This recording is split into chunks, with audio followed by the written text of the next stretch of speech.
नमस्कार दोस्तों, मैं आपका अपना प्यारा देसी एक बार फिर से हाजिर हूँ आपके सामने एक नया वीडियो लेकर। और आज का हमारा टॉपिक है सब्र करो। जी हाँ दोस्तों, एक राजा बूढ़ा हो चला था। उम्र के इस पड़ाव में उत्सव मनाना चाहता था, अपने मित्र देश के राजाओं को बुलाना चाहता था और बड़ा कार्यक्रम करना चाहता था। उस कार्यक्रम की शोभा बढ़ाने के लिए उसने अपने राज्य की जो सबसे फेमस डांसर थी उसको बुलाया और उस कार्यक्रम में उसने अपने गुरुदेव को बुलाया जो उसके गुरुजी थे। कार्यक्रम शुरू हुआ। उस राजा ने अपने गुरुदेव को कुछ सोने के सिक्के दिए और कहा कि आप भी इस डांसर को गिफ्ट कर दीजिएगा। शानदार सा प्रोग्राम चलने लगा राजा के दरबार में। राजा की जो बेटी थी राजकुमारी, वो भी वहीं बैठी हुई थी। जो राजा का बेटा था युवराज, जिसे घोषित कर दिया गया था, वो भी वहीं था। कार्यक्रम चल रहा था, हर कोई परफॉर्मेंस पर ताली बजा रहा था। कार्यक्रम चलते चलते रात के 3:30 बज गए। उस डांसर ने देखा कि उसका जो तबला वाला था वह थोड़ा ऊँघने लगा और उसको नींद आने लगी थी। लड़की ने तभी एक दोहा पढ़ा। लड़की ने कहा, बहू बीती थोड़ी रही, पल पल गई बिताए, एक पल के कारण क्यों कलंक लग जाए। यानी कि एक बार अगर पलक झपकी और आंख लग गई तो फिर कलंक लग जाएगा। यानी कि वह तबले वाले को जगाना चाह रही थी कि अगर आंख लग जाएगा तो सब गड़बड़ कर दोगे तुम, इसलिए अब जागो, फिर अगर राजा को पता चल गया तो सज़ा मिलेगी। तबला वाला अचानक से चौंक गया और फिर ढंग से तबला बजाने लगा। लेकिन उस दोहे का मतलब सबने अलग अलग निकाला। कमाल यह हुआ कि वह जो गुरुदेव बैठे थे राजा के, उनके पास जितने सोने के सिक्के सब उस लड़की को ले जाकर दे दिए।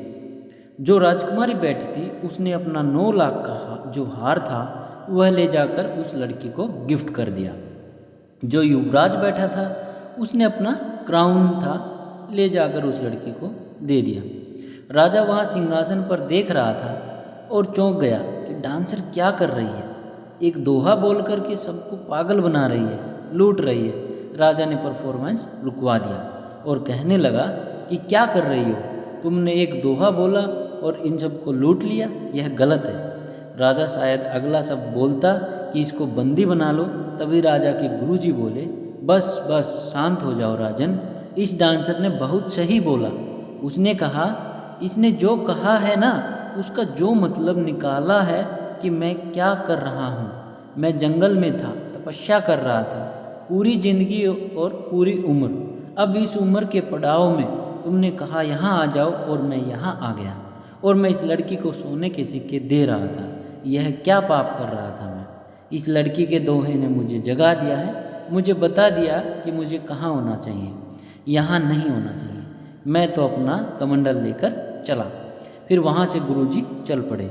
राजा की जो बिटिया थी वो कहने लगी, पिताजी मैंने भी इस दोहे का मतलब अपने हिसाब से निकाला है। आज आपको बताती हूँ, मेरी उम्र हो चली है लेकिन आप मेरी शादी नहीं करवा रहे। मैं आज की रात आपके महावत के साथ भागने वाली थी, लेकिन इस लड़की के दोहे ने मुझे समझाया कि बहुत बीती थोड़ी रही, थोड़ा समय और बचा है, फिर हो जाएगी शादी। उस एक गलती की वजह से आप पर क्यों कलंक लगाऊं, इसलिए मैं रुक गई। मुझे अच्छी अकल आ गई और मैंने वह 9 लाख का हार इनको गिफ्ट कर दिया। जो युवराज था वो कहने लगा कि पिताजी ऐसा ही कुछ मेरे साथ हुआ है।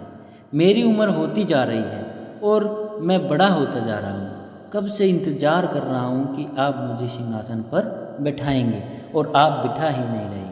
आज की रात मैं सैनिकों के साथ मिलकर आपको मारने वाला था, अगला महाराज बनने वाला था, लेकिन लड़की के दोहे ने मुझे बताया कि कितना समय और बचा है, तुझे भी सिंहासन मिलेगा, सब्र कर। उस एक वजह से अपने पिता का कत्ल क्यों करना, पिता का खून क्यों करता है, यह कलंक क्यों अपने माथे लेता है। उस लड़की के दोहे ने मुझे समझा दिया। राजा की आंखें खुल गई। लड़की भी सोचने लगी कि उसके दोहे का मतलब सब ने अपने हिसाब से निकाल लिया। अब वह क्या कर रही है, उसे खुद भी ये काम बंद करके कुछ और करना चाहिए। राजा को समझ में आ गया कि बहुत बीती थोड़ी रही, एक गलती की वजह से कलंक क्यों लग रहा है। राजा ने भी अपनी सारी गलतियों को सुधारना शुरू किया। अपनी बेटी की शादी करवा दिया उसकी पसंद के राजकुमार से, बेटे को सिंहासन सौंप दिया और खुद जंगल में चला गया संन्यास लेकर के। छोटी सी कहानी से दोस्तों और ये दोहा समझाता है, बहू बीती थोड़ी रही पल पल गई बिताई, एक पलक के कारण क्यों कलंक लग जाए। लाइफ में हम बहुत पेशेंस के साथ, बहुत सब्र के साथ आगे बढ़ते हैं अपनी मंजिल की तरफ, अपने टारगेट को अचीव करने के लिए बढ़ते हैं। लेकिन दोस्तों कई बार में लगता है कि बस हमारा सब्र टूटने लगता है कि बहुत हो गया, थोड़ा समय बचा है, थोड़ा सा और सब्र लेकर चलिए, आप अपनी मंजिल तक पहुंच जाएंगे। दोस्तों ये कहानी आपको पसंद आए तो कमेंट सेक्शन में कमेंट करके ज़रूर बताना। दोस्तों अगर आपको वीडियो पसंद आए तो लाइक करो, शेयर करो और चैनल को सब्सक्राइब करो। धन्यवाद। जय हिंद, जय भारत दोस्तों।